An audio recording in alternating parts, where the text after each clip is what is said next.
Something that can make you do wrong, make you do right. Yeah. Love.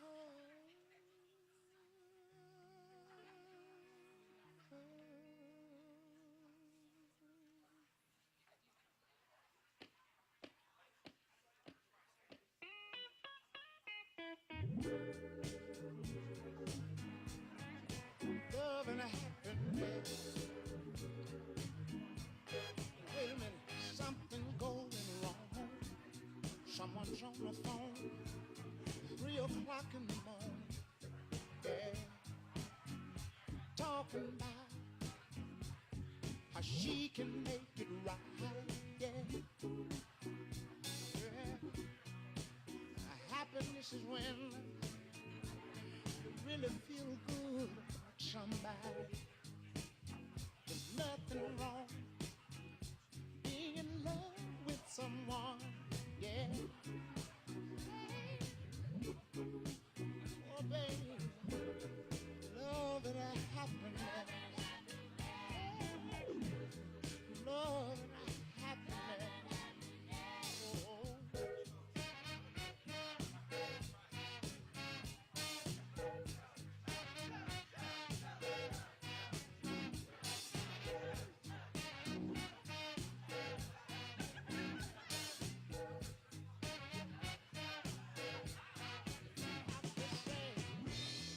love and happiness. Love and happiness. Be good to me. I'll be good to you. We'll be together. Yeah. See each other.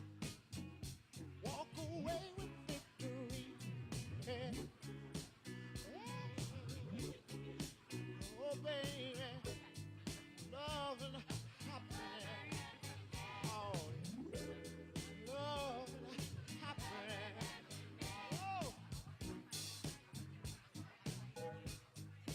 hey, hey, hey. Make you do right. And love will make you do wrong. And make you come home early. Oh, make you stay out all night long. Oh, love.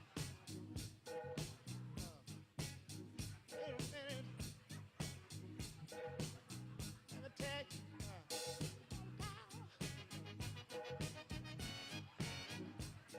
Power, love. Hey, hey, hey.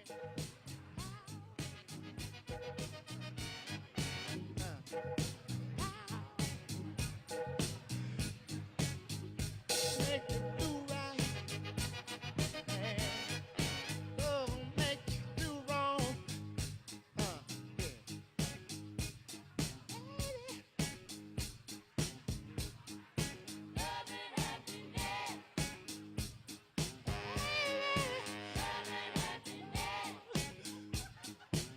See, love. Make you,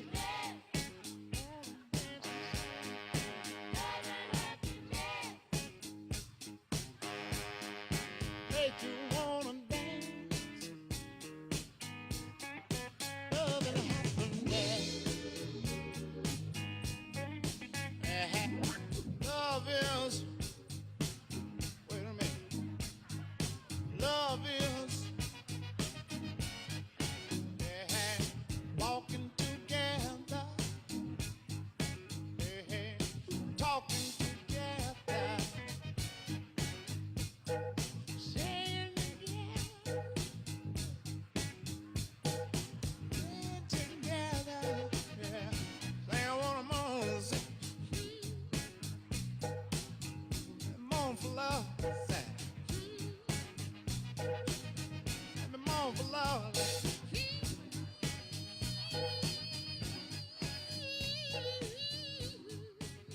I'm on for love.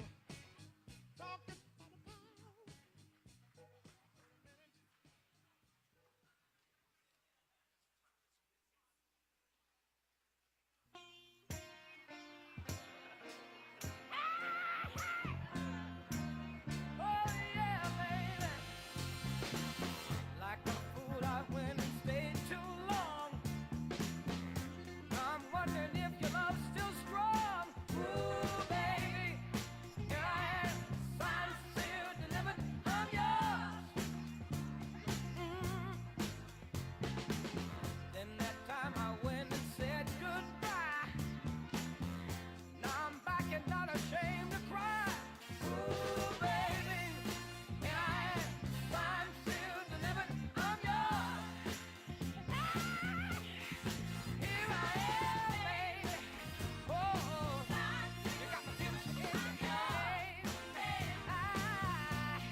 Please welcome Dr. Jennifer Villavicencio.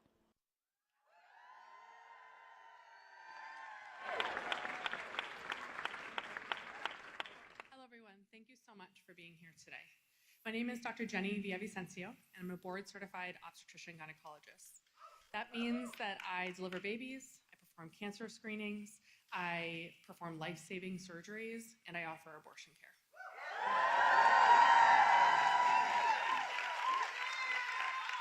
While I'm humbled and honored to be here today, being here, fighting for reproductive rights, is not the reason that I spent the last 2 decades of my life training to be an expert. I dedicated those sleepless nights to becoming the very best doctor that I could, to offer compassionate, science-based care to my patients. And now that's being threatened. I'm a first-generation Latina American, and I grew up in Miami, Florida. Part of my story in terms of becoming an abortion provider is that I used to oppose abortion.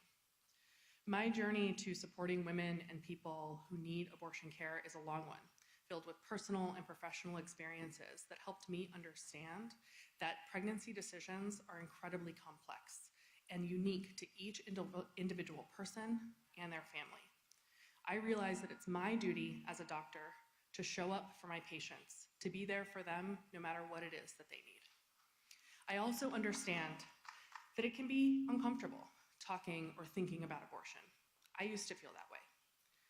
I also understand that it's possible to feel that discomfort and want to ensure that women and people who need access to critical care can get it.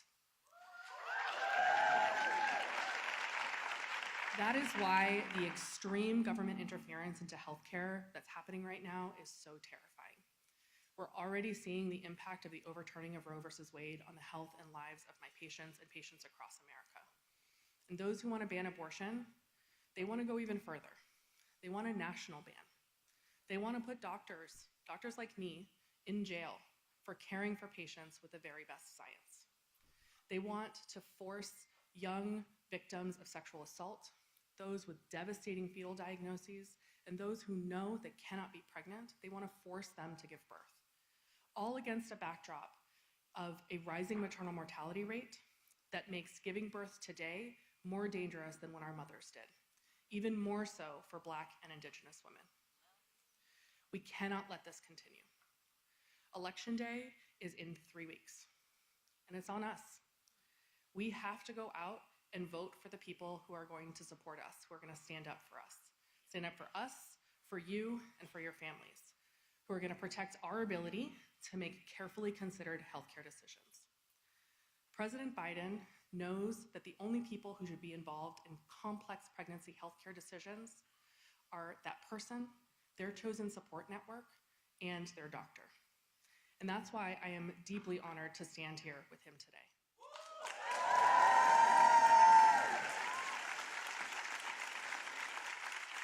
And with that, I would love to introduce you to the President of the United States, Joe Biden.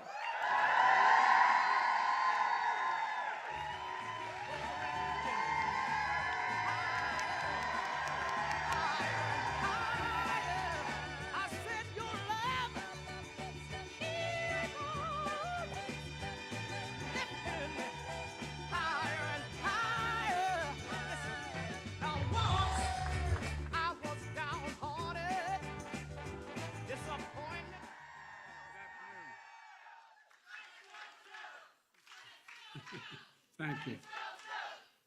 Well, folks, thank you for giving me the opportunity to speak to you. Look, Doc, thanks for the introduction. And, we're only 22 days away from the most consequential election in our history, in my view, in recent history at least.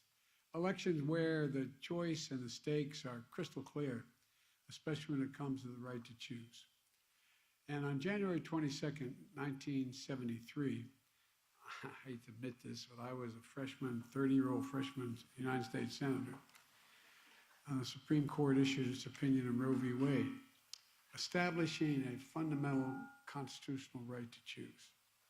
Nearly 50 years later, on June 24th of this year, the court issued the Dobbs decision.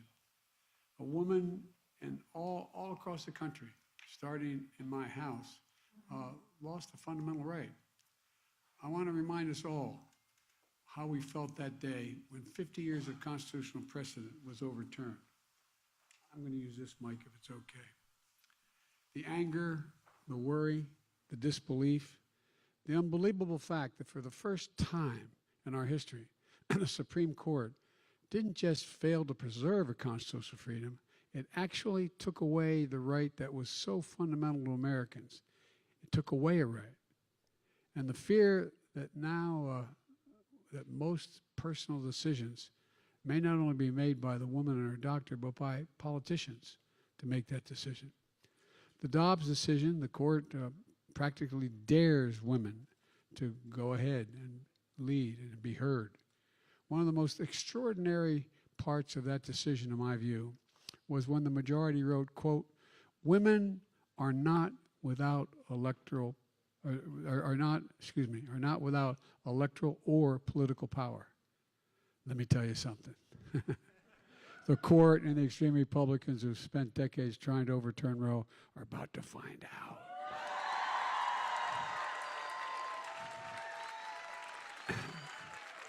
As they say in one of the towns we grew up, they ain't seen nothing yet. Just take a look at what happened in Kansas. And come this November, we're going to see what happens all over America, God willing. You know, it's only been 4 months since the Dobbs decision, but we're no longer have to imagine the chaos and the heartache it's causing. In just 4 months, abortion bans have gone into effect in 16 states. 26.5 million women of reproductive age already live in states subject to these bans. Today in America, there are women who have been turned away from emergency rooms while having miscarriages, losing wanted pregnancies, and told they need to wait until they are sicker before they get the care they need.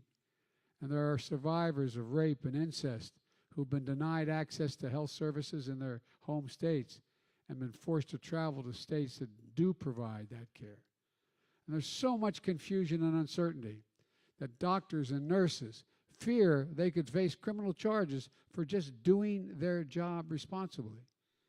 Patients are being denied prescriptions that they've been taking for years for conditions like rheumatoid arthritis and osteoporosis, because pharmacies are concerned that those drugs could also be used to terminate a pregnancy. So they're not giving them the prescriptions. That's not all. I've warned about how this decision risks the broader right to privacy for everyone. There's a thing called the Ninth Amendment that says there's a right to privacy. That's how it was interpreted back then. Well, guess what, folks? That's because Roe recognized the fundamental right to privacy that has served as a basis for many more rights that were to come and we've taken for granted of late. And they're ingrained in the fabric of this country.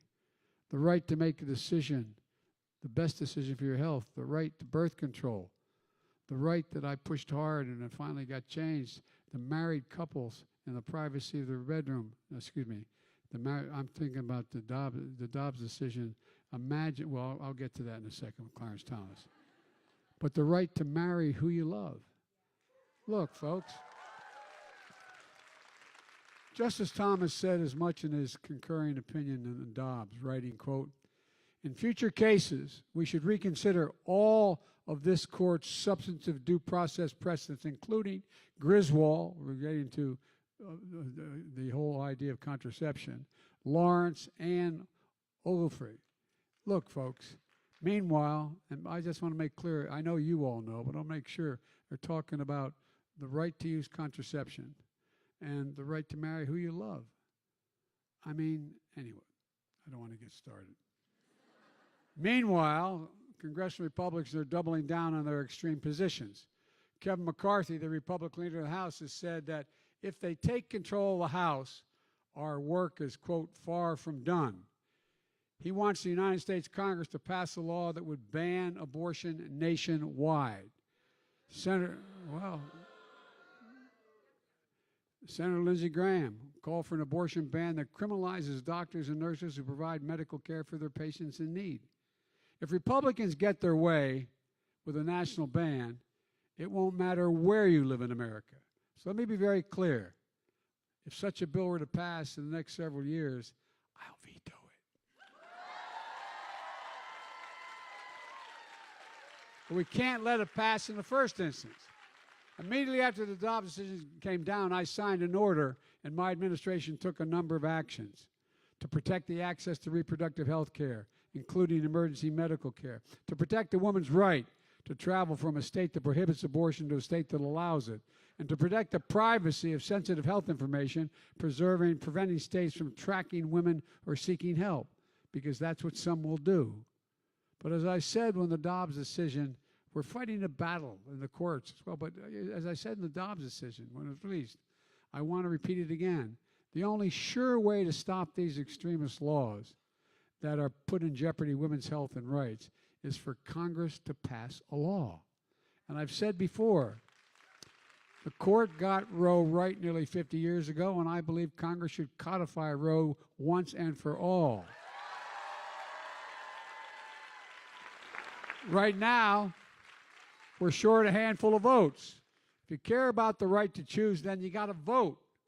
That's why in these midterm elections are so critical to elect more Democratic senators to the United States Senate and more Democrats to keep control of the House of Representatives. And folks, if we do that, here's the promise I make to you and the American people. The first bill that I will send to the Congress will be to codify Roe v. Wade.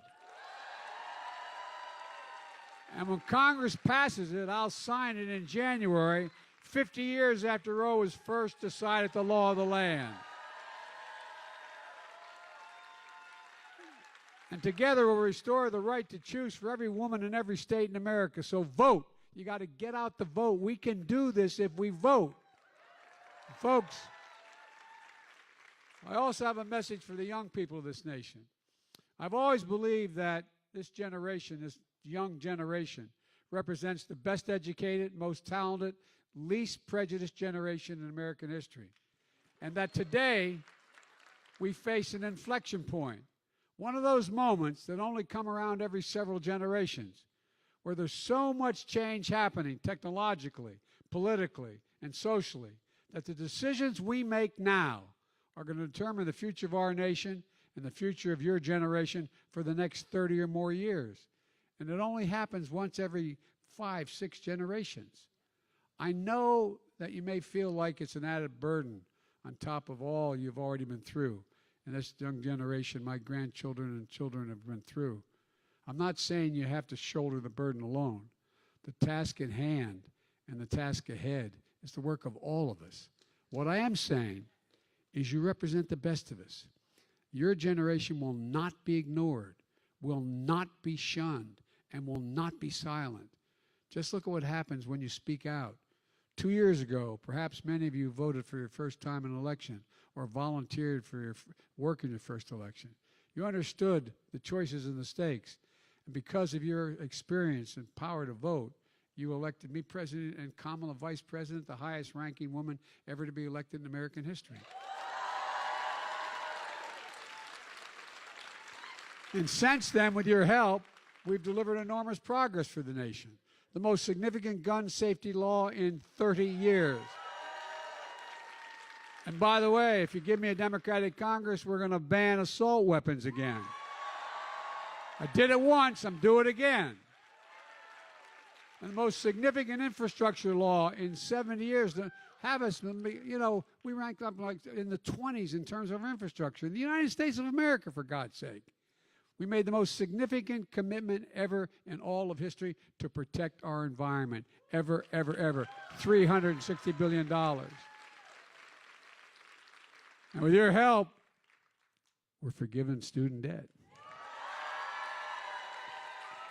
By the way, we really worked hard to get the system right as to how you apply. Just since yesterday, 4 million more people applied. I'm keeping my promise that no one should be in jail merely for using or possessing marijuana. You should not be in jail. Together, we're making sure our democracy delivers for people, but we know there's much more progress that needs to be made. And we know that there remains real options. In 2020, you voted and delivered the change you want to see in the world. In 2022, you need to exercise your power to vote again for the future of our nation and the future of your generation. So let me close with this. I'm asking the American people to remember how you felt that day the extreme Dobbs decision came down and Roe was overturned after 50 years. And I'm asking you, and by the way, it's not just affecting your young generation. It's affecting children, moms, grandmoms, grandpops, all the entire generations, all the way across the board. And I remember asking, I want you to remember that the final say does not rest in the court now. It does not rest with extremist Republicans in Congress. And finally say about your right to choose that it rests with you. And if you do your part and vote, Democratic leaders in Congress, I promise you, will do our part. I'll do my part. And with your support, I'll sign a law codifying Roe in January. Together, let's remember who we are. We are the United States of America, and there's nothing beyond our capacity. So vote, vote, vote. God bless you all, and may God protect our troops. Thank you. I'm sorry.